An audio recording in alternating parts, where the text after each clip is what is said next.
So it appears that the far right, the racist Nazi right, wants to turn Minnesota into a war zone. Check this out. Leave your comments, ding the bell, share it with your friends, and subscribe to our channel. Well, Minneapolis is on fire. I mean, literally still on fire.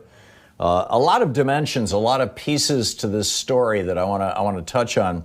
And then I want to get into a little riff about right-wing media and its role in all this. I'm particularly interested in hearing from our listeners in Minneapolis. One of our larger stations, KTNF, is right there in Minneapolis, St. Paul, and AM 950.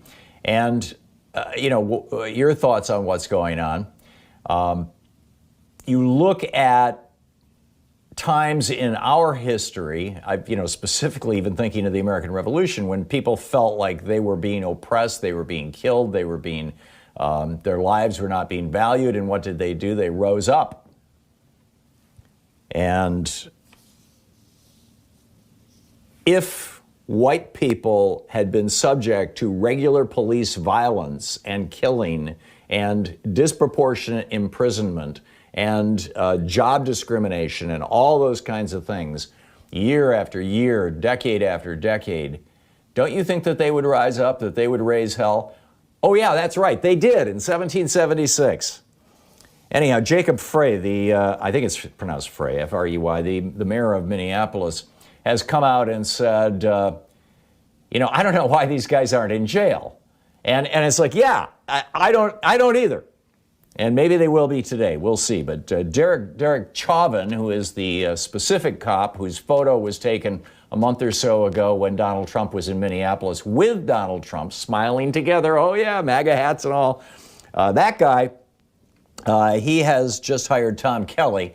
Tom Kelly is the lawyer who represented police officer Geronimo Yanez, who was acquitted in the murder of Philando Castile back in St. Paul, right across the river back in 2017. Shouldn't be any big surprise there. The other thing, though, that I find particularly interesting, and again, if you're in Minneapolis, I'd love to hear about this. If you have any insights into this, is this piece, this is over on Raw's Story by Gordon Green. And the headline, they want their civil war. Far-right boogaloo militants have embedded themselves in the George Floyd protests in Minneapolis. George Floyd, of course, the man who was killed. This police officer, Derek Chauvin,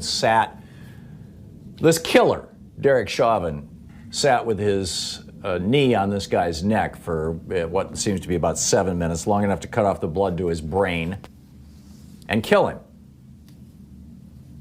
Now, in the meantime, we've got, and I'll get back to the boogaloo in just a minute. In the meantime, we've got Mayor Hal Marks of a town in Mississippi.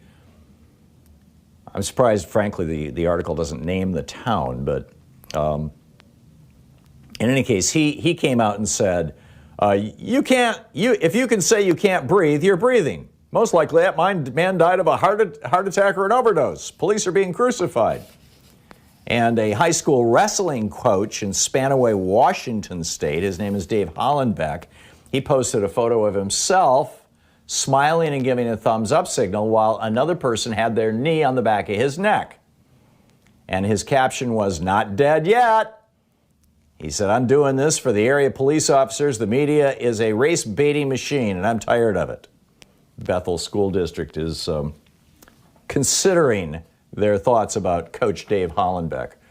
But what is particularly distressing or concerning, I think, frankly, is this the boogaloo thing is these right-wingers, these white right-wingers who are following on Tim McVeigh's lead. And Tim McVeigh obviously didn't start this stuff. This goes back to the Klan. I mean, this goes all the way back, right?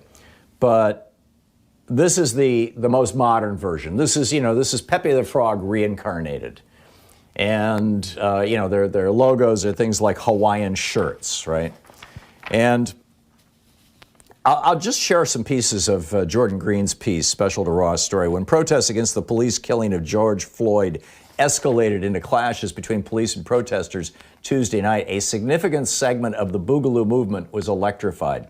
At 8:38 p.m., on this one particular message board for these guys.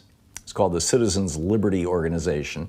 He said, "Send help," and put the address of 3000 Minnehaha Avenue, which is the 3rd precinct of the Minneapolis Police Department.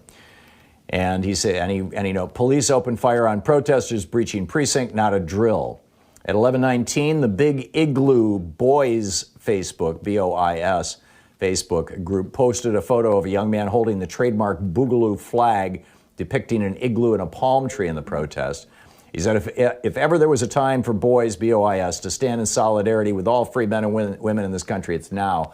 In other words, us white, racist guys who want a race war in America, let's join with those black protesters and really, really whip things up, essentially, or at least that's my interpretation of it. Benjamin Ryan Teeter of Hempstead in southern North Carolina on his Facebook page posted at 11:44 last night, "Lock and load, boys. Boog flags are in the air and the national network is going off." He's also active in the North Carolina Libertarian Party and has been participating, in weekly armed excursions through downtown Raleigh. Facebook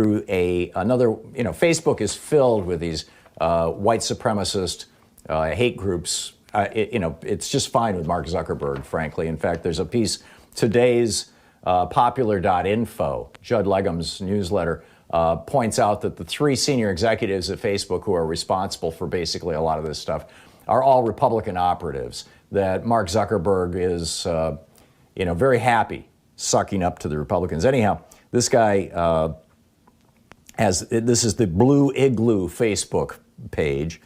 Boogaloo activists who showed up for the first night of protests on Tuesday met with mixed reaction. One, a white man identified on Facebook as Michael Solomon, posted photographs of himself and another friend holding high-powered rifles while posing alongside black protesters. Anti-fascist Twitter accounts on Wednesday issued a steady stream of warnings. These are the folks who are opposed to the right-wing fascists showing up. They say it's a right-wing thing, it's a neo-fascist thing, wrote Daryl Jenkins, a veteran anti-fascist organizer in New Jersey, on a Twitter video. He said, what they're trying to use, and they're trying to use what's happening in Minneapolis as a jump-off. Don't let them. They are not our friends.